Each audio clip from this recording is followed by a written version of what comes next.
오늘 우리가 함께 살피고자 하는 이 말씀은 사사기 5장에 있는 이 말씀, 이 말씀을 중심으로 해서 어느 편에 설 것인가 라는 그런 제목으로 함께 말씀을 나눠보도록 하겠습니다. 내용도 이렇게 다 소개가 되어 있어요. 그래서 여러분 보시면서 필요한 것들은 이렇게 줄로 그셔도 되고, 또 필요한 부분들 깨닫게 하시는 특별한 뜻이 있으면 또 기록도 하시고, 그래서 돌아보고 말씀을 함께 나누었으면 좋겠습니다. 공동체 성경 읽기를 따라서 지금 우리가 읽어가고 있는 부분이 사사기 말씀이 됩니다. 오늘 우리가 있는 공동체 성경 읽기는 사사기 3장, 4장, 5장입니다. 그리고 시편 84편 내용이죠. 그래서 가급적이면 금요일에는 이 순서를 따라 진행하면서 그 부분에 한 부분을 말씀을 정해서 이렇게 나누고 기도하는 시간을 가지려고 합니다. 사사 시대에 대한 말씀들은 우리가 많이 들어본 말씀이 될 것입니다. 이 사사 시대가 짧게는 한 300년, 또 한 350년 정도가 되는 시간입니다. 사사들이 다스렸던 시대다. 그래서 사사 시대라 이렇게 부르고요. 사사라고 하는 말을 쉬운 말로 옮기면 재판관이라고 하는 말이 되기도 하고요. 또 다르게는 구원자라고 하는 말을 뜻하기도 합니다. 그래서 하나님께서 그 시대에는 재판관 혹은 이 구원자를 위기의 때에 그를 세워서 위기에 처해져 있는 이스라엘 백성들을 구원하시는 역사를 계속적으로 주기적으로 이런 일들을 행하셨던 것입니다. 그때는 왕이나 또 제사장, 선지자 물론 있었지만은 왕이 아직 없던 때라서 이 사사이 같은 경우는 이러한 직분들을 다 이렇게 맡아서 또 그런 역할을 감당하기도 했습니다. 오늘 우리가 읽는 본문 속에 등장하는 사사는 드보라라고 하는 여인입니다.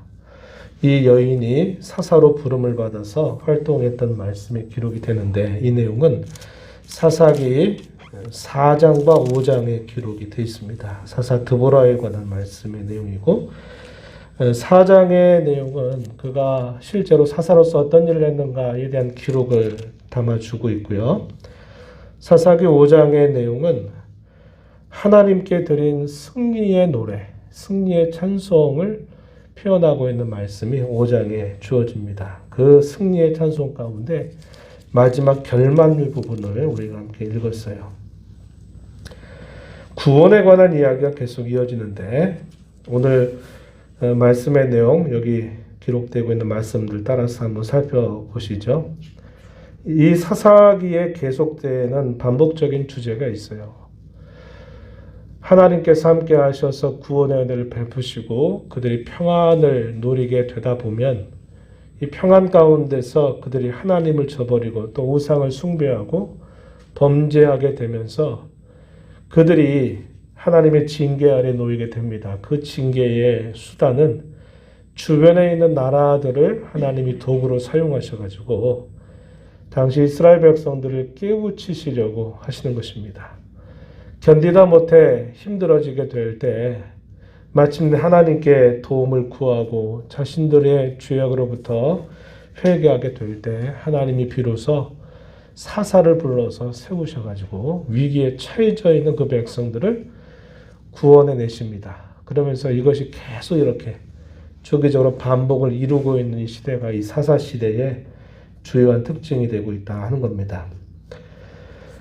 오늘 우리가 읽는 이 말씀의 내용을 살펴보려고 하면은 당시에 이스라엘 백성들이 또다시 하나님의 징계 아래 놓여 있는 상황을 우리가 생각하게 됩니다. 5장 6절 찬송의 내용 가운데 6절 가서 보시면은 이런 말씀이 있어요. 아나세 아들 삼갈의 날 또는 야엘의 날 이렇게 표현되어 있습니다. 이게 무슨 날인지 우리가 보려고 하면은 앞부분에 있는 말씀을 좀 살펴봐야 돼요. 4장, 먼저 3장으로 한번 가서 보면 3장 마지막 절 보면은 삼갈의 시대할 때 이 삼갈은 사사로 활동했던 인물입니다. 3장 31절 보면은 에웃이라고 하는 사사가 이제 떠나고 난 다음에 이 삼갈이 사사로서 활동을 했는데 소모는 막대기를 가지고 블레셋 사람 600명을 죽였다. 그도 이스라엘을 구원하였다. 그에 대한 행적은 이 한 절로 표현이 되어 있습니다. 그리고 4장 1절 가서 보면요. 에웃이 죽으니까 어떤 일이 생겼다고 말하냐면 이스라엘 자손들이 여호와의 목전에 악을 행하였다. 이렇게 말합니다. 삼갈이 활동은 했지만 이 삼갈이 활동할 때 아주 나라의 큰 역할들을 감당했다라고 보기가 어려운 것 같아요. 4장 1절에 보니까 에웃이 떠나고 난 다음에 삼갈이 사사로 있게 되는데 그 삼갈에 대한 이야기는 사라졌어요. 에웃이 죽은 다음에 이스라엘 자손이 여호와 목전에 악을 행했다. 하나님께서 어떻게 하셨을까요? 그들을 징계하시는데 2절에 보면은 가나안 왕이었던 야빈이라고 하는 사람의 압제 아래 이스라엘 백성들을 두셨습니다. 그리고 그 당시에 가나안 왕 야빈의 군대 장관이 누구냐 하니까 시스라라고 하는 사람이었어요. 이들에게 무려 20년 동안 학대받고 압제를 당하는 일이 있었다. 이렇게 말합니다. 3절에 보면요. 철병거 900대가 있었다. 20년 동안 이스라엘 자손을 심히 학대했다. 이렇게 표현했습니다.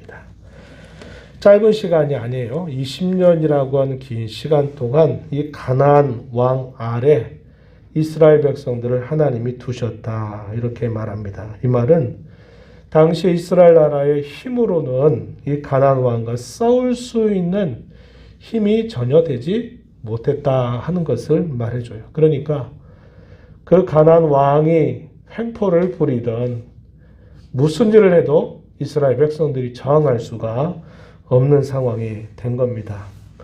군사력으로 당시 그들과 싸울 수 없는 처지에 있다 보니까 그 왕이 하라는 대로 다 따라야만 되는 힘겨운 시간들을 보내게 된 것입니다. 그러다 보니까 마침내 이스라엘 백성들이 어떻게 했다고 말합니까? 여호와 하나님께 부르짖었다. 4장 3절 끝부분에 그렇게 표현을 했어요. 하나님께서 그들의 간구를 들으시고서는 이제 사사를 세우시는데 그 사사가 바로 드보라라고 하는 여인이었습니다. 4장 4절 보니까 그때에 라피도스의 아내 여 선지자 드보라가 이스라엘의 사사가 되었다. 하나님이 그 백성들의 간구를 들으시고 사사를 세우셨어요. 그때 이 드보라가 사사로 감당했던 일이 뭐냐 하니까 아까 말씀드렸듯이 재판의 역할을 감당했어요. 재판자라는 뜻이 있다 그랬죠. 5절에 보니까 재판관 역할을 감당해서 옳고 그른 일들을 잘 가려낸 역할을 하게 됩니다. 그러던 중에 하나님께서 이 사사 드보라에게 명령이 떨어졌어요. 어떤 명령이냐?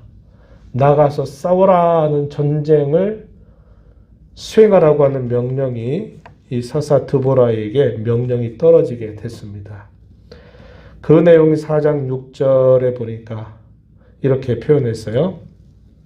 중간 부분에 보면 이스라엘 하나님 여호와께서 이같이 명령하지 아니하셨느냐? 너는 납달리 자손, 스불론 자손 10,000명을 거느리고 다불산으로 가라. 7절에 보면 내가 야빈의 군대 장관 시스라와 그의 병거들과 그의 무리를 기손 강으로 이끌어 내게 이르게 하겠다. 그를 내 손에 넘겨주리라.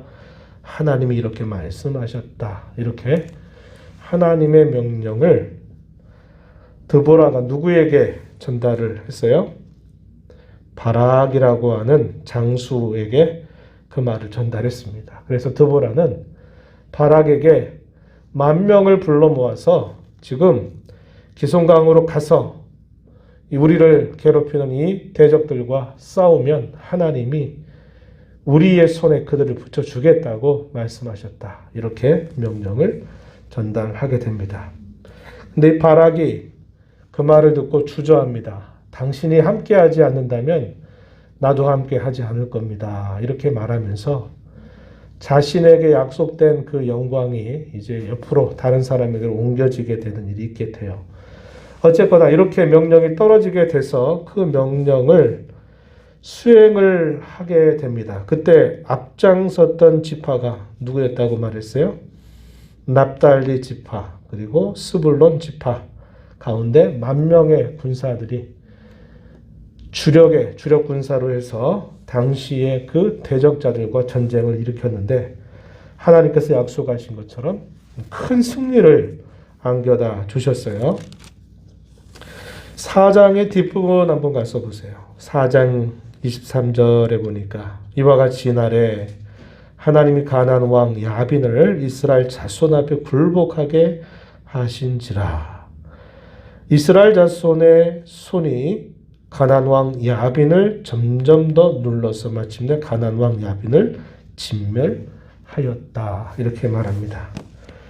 아까 말씀드렸던 것처럼 왜 20년 동안 압제를 받고 학대를 받아야만 했느냐? 저항할 힘이 없었어요. 싸울 엄두를 내지 못했습니다. 그런데 하나님께서 겸손히 하나님의 도움을 구하고 의지하는 그 백성들에게 사사를 세워서 이 사사와 함께 나가서 마침내 그 대적자들을 다 이겨내도록 큰 승리를 안겨다 주셨다 하는 겁니다. 여기는 이렇게 쭉 나와 있어요. 근데 이제 이 승리의 노래 5장에 가서 보게 되면은 이제 어떻게 승리를 했는가에 대한 부분들을 우리가 확인할 수 있겠는데요. 어떻게 승리했을까요? 먼저 5장으로 이제 한번 가서 보시면은 5장 2절과 9절에 보면 하나님이 이렇게 전쟁을 일으키시는 명령을 내리시면서 사람을 움직이시기 시작했어요. 어떻게 하셨느냐? 먼저 지도자들을 하나님이 그들의 마음을 감동해서 이 지도자들이 일어서게 하셨어요. 그리고 옛적에는 엄두도 내지 못했던 그 백성들의 마음에 하나님이 용기를 주시니까 그 백성들이 즐거이 헌신하면서 순종을 하게 됩니다. 그런 다음에 또 어떤 일이 있었냐면 주위의 모든 환경들을 하나님이 이 전쟁에 승리하도록 도우셨다는 것을 고백하면서 찬송을 올리게 돼요. 5장 4절 한번 가서 보세요. 4절에 보면은 여호와의 주께서 세일에서부터 나오시고 에돔들에서부터 진행하실 때 땅이 진동하고 하늘이 물을 내리고 구름도 물을 내렸나이다. 여기 보면 땅은 진동했고 하늘은 물을 내렸고 구름도 물을 내렸다. 이렇게 표현했습니다. 5절 가서 보면 산들이 여호와 앞에 진동하니 저 시내 산도 이스라엘 여호와 앞에서 진동하였도다. 산도 그 전쟁하는 일에 있어서 도움이 되게 하셨고 20절 쭉 가서 보면은 하나님 또 어떻게 하셨냐면 20절에 별들이 하늘에서부터 싸우되 그들이 다니는 길에서 시스라와 싸웠도다. 비유적인 표현입니다. 그죠? 전쟁을 하고 싸우기에 적합하도록 별빛을 하나님이 비춰주시고 인도하셨다는 거예요. 21절 아까 명령도 줬을 때 기송강가로 가라 그랬는데 또 이 기송강을 하나님이 움직이시게 됩니다. 21절 가서 보시면은 뭐라고 말하냐면 기송강은 그 무리를 표류시켰으니 이 기송강은 옛강이라 이렇게 표현했습니다. 기송강마저도 누구의 편으로 지금 움직이고 있어요? 이스라엘 백성들의 편이 되어가지고 움직이게 되었다고 말해주고 있습니다. 정리해보면 자, 이 전쟁을 수행하는 과정에서 하나님이 어떻게 인도하셨느냐. 전쟁 명령을 내리시고서는 하나님이 지도자들의 마음을 움직이시죠. 백성들의 마음을 또 움직이십니다. 그리고 주변에 있는 모든 환경들 하나하나가 그 전쟁에서 승리하도록 하나님이 하나하나를 다 거기에 조절하시는 하나님의 손길을 보여주셨어요. 하나님은 어떤 분이시냐? 이걸 통해서 확인하는 하나님은 이런 분이십니다. 길을 내시는 분이다. 길을 만들어 주시는 분이시다. 그리고서는 인도해 주시는 분이시다 하는 것을 분명하게 보여주고 있는 겁니다. 이러한 과정들을 통해서 하나님께서 큰 승리를 안겨다 주셨다. 승리의 노래를 하나님께 찬송으로 영광 돌리고 있는 것입니다. 이 찬송의 내용을 보게 되면 이런 과정에서 당시 이스라엘 모든 지파들이 하나가 되지 못하고 연합이 되지 못하고 서로 마음이 하나가 되지 못해 있는 모습이 나타나요. 이게 사사시대의 큰 특징입니다. 우리가 전에 사사기를 읽어가면서 사사기 마지막 부분에 보게 되면 지파 간 전쟁도 일어나서 지파 간에 막 전쟁을 서로 치고 죽이고 하다 보니까 한 지파가 완전히 소멸될 만한 위기를 처하게 된 일도 있었어요. 그 문제는 어떻게 할까? 한참 싸우고 나다 보니까 이제 그 지파가 사라지게 될 때 되니까 정신이 바싹 차려지는 거예요. 이거 어떡하냐? 이 지파 이거 끝나버리면 안 되지 않냐? 그래가지고 어떤 방도를 만드는데 그 방도도 좋은 방도가 되지 못해요. 그래서 아주 이상한 방법으로 해가지고 그 지파의 자손들을 다시 늘리는 일을 하는 거예요. 얼마나 어리석습니까? 처음부터 하지 말았어야 될 전쟁을 서로 죽이겠다고 전쟁하다가 이제 큰 위기 닥치니까 정신 차려서 이거 어떻게 할까? 지파 살리려고 하다 보니까 또 이상한 방법, 하나님이 기뻐하지 않는 방법을 가지고서 다시 지파 자손들을 번성하려고 하는 일들이 있었어요. 이 사사시대의 대표적인 그런 타락의 모습입니다. 여기서도 보니까 이스라엘 지파가 하나의 마음이 되지 못하고요. 이스라엘 지파가 서로 다르게 나눠져 있는 모습을 확인하게 돼요. 이것이 이 찬송의 내용 속에 확인이 됩니다. 크게 두 가지로 나눠지는데 하나는 협력한 지파들, 그 전쟁에 함께 힘을 보태서 그 전쟁에 나아갔던 지파들이 있는가 하면요. 반대로 그거 우리 길 아니다 생각하고서는 가만히 그냥 있었던 그런 지파들도 있었다. 이렇게 말합니다. 아까 초대에 말씀드렸듯이 가장 주력 군사들이 어디에서 나왔어요? 납달리와 스불론에서 10,000명의 군사들을 모아가지고 전쟁을 시작했습니다. 그래서 이 납달리와 스불론은 어떻게 했는가? 5장 18절 가서 보면은 이렇게 말해요. 스불론은 죽음을 무릅쓰고 목숨을 아끼지 아니한 백성이다. 납달리도 들의 높은 곳에서 그러하도다. 생명을 내걸고 목숨 걸고 그 전쟁에서 싸웠다. 이렇게 말하는 겁니다. 이것이 표현되어 있어요. 이런 전쟁 가운데서 함께 협력했던 지파들이 등장하는데 14절, 15절 보면요. 14절에 보면 에브라임 지파가 함께 나와서 함께 그 전쟁에 합류를 하게 되고요. 베냐민도 또 함께 거기에 나와서 합력을 하게 됩니다. 여기 마길이라는 표현이 있죠. 14절 중간에 마길은 므낫세 지파를 부르는 표현이에요. 므낫세 지파 사람들도 함께 거기에 함께 했어요. 그리고 15절을 보게 되면 이사갈의 방백들도 드보라와 함께 하니 이렇게 표현되어 있습니다. 그래서 이 이사갈 지파도 함께 했어요. 그래서 이 전쟁에 합류했던 지파들은 납달리 스불론이 주력 군사들이고요. 에브라임과 베냐민과 마길 혹은 므낫세, 이사갈이 함께 했습니다. 그리고 이 전쟁에 있어서 아주 결정적인 역할을 한 사람은 누구냐면 야엘이라고 하는 사람이요. 본래 이스라엘 족속이 아닙니다. 근데 이 야엘이라고 하는 여인이 어떤 일을 했느냐. 24절에서 6절 보게 되면요. 당시에 군대 장관이었던 이 시스라를 그가 죽이게 됩니다. 죽여버리면서 그 전쟁을 완전히 역전시켜버리는 그런 역할을 이 여인이 감당하게 됩니다. 그런데 사실은 이 시스라가 도망쳐서 이 야엘의 집을 찾아가게 된 것은 서로 친분 관계가 있었어요.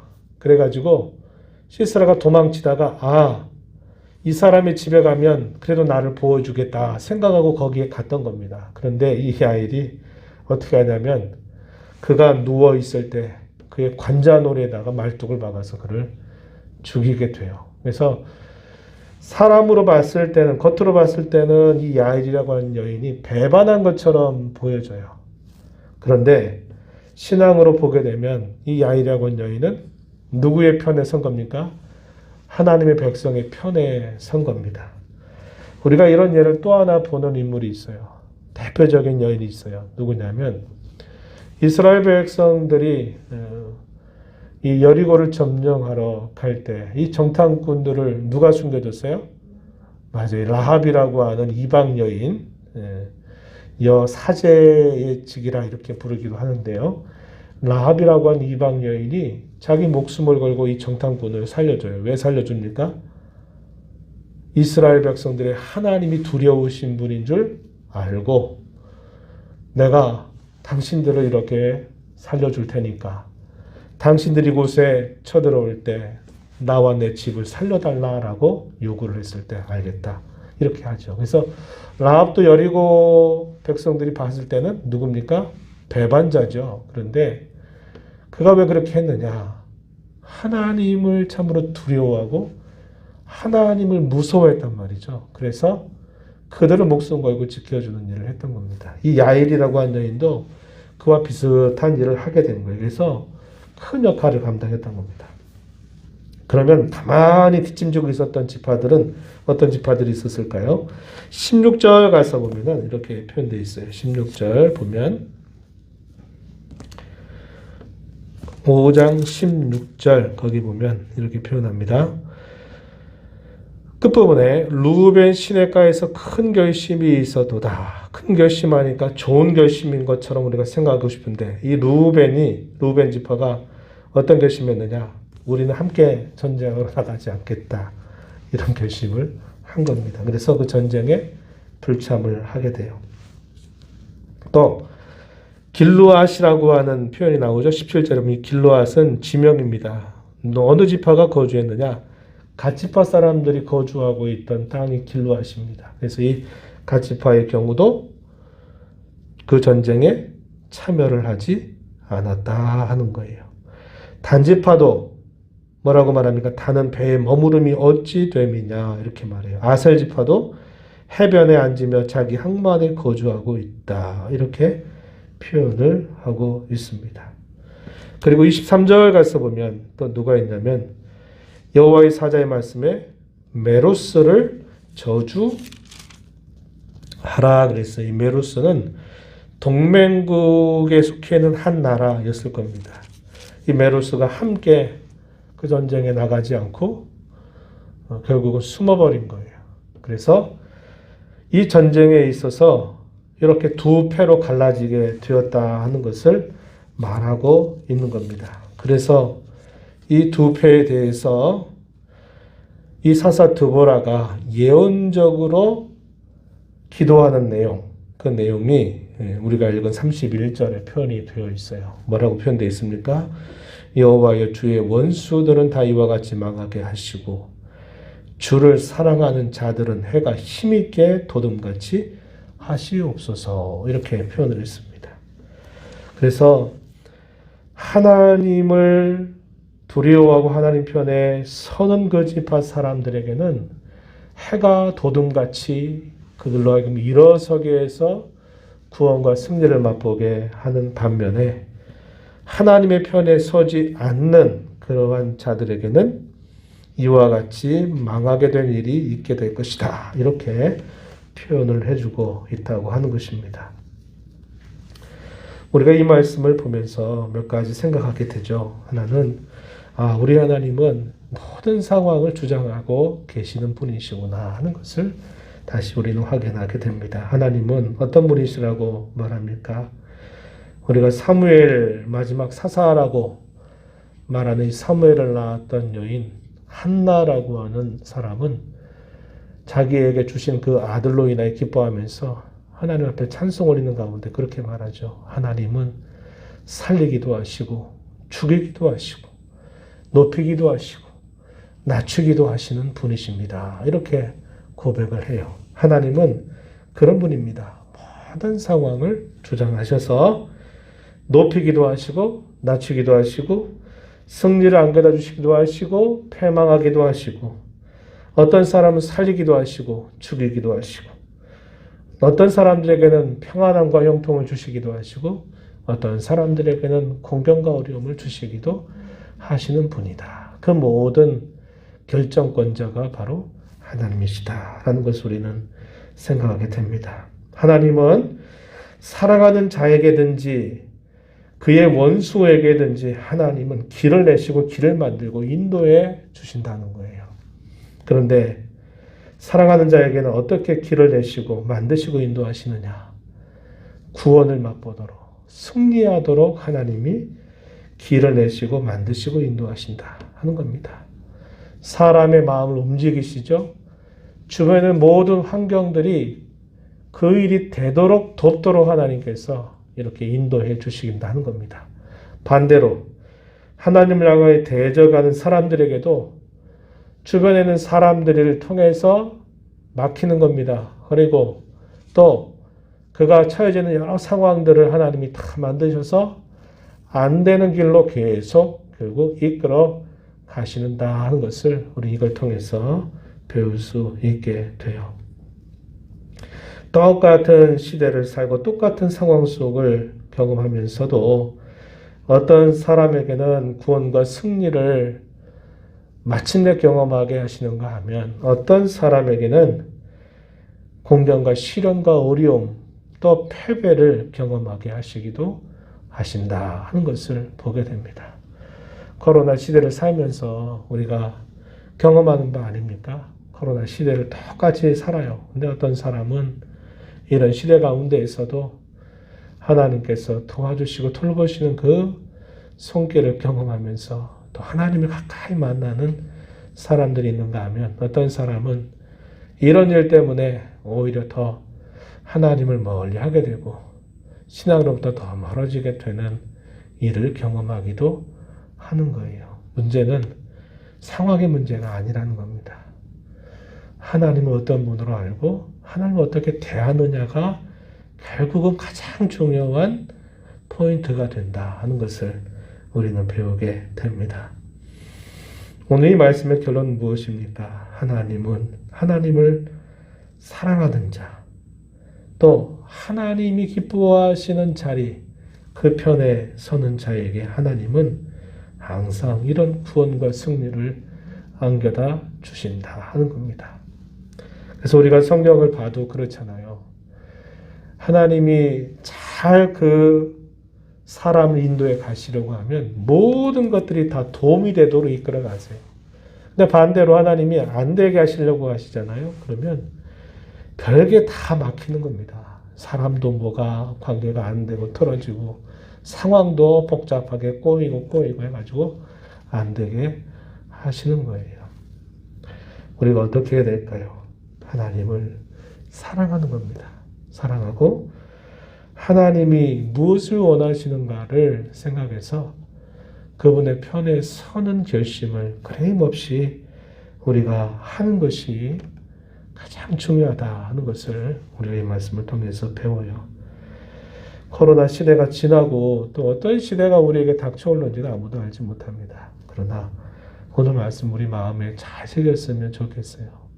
무슨 시대가 문제가 아니고 어떤 형편이 문제가 아니고 내가 어떤 상황들 속에서도 하나님을 깊이 사랑하고 하나님의 편에 서고 하나님의 백성들의 편에 서서 내가 거기에 내 힘을 보태고 내가 서 있어야 할 자리에 함께 서 있고 내가 가야 할 자리에 함께 그 자리에 동참하고 함께 하는 자세를 갖는다면 어떤 시대 어떤 상황 그것이 우리에게 문제가 되지 않는다는 것을 저 여러분 마음속에 깊이 새기면서 우리 남은 신앙의 걸음을 그렇게 결정하고 그렇게 서고 그렇게 전진해 가는 우리 모두가 되기를 진심으로 바랍니다.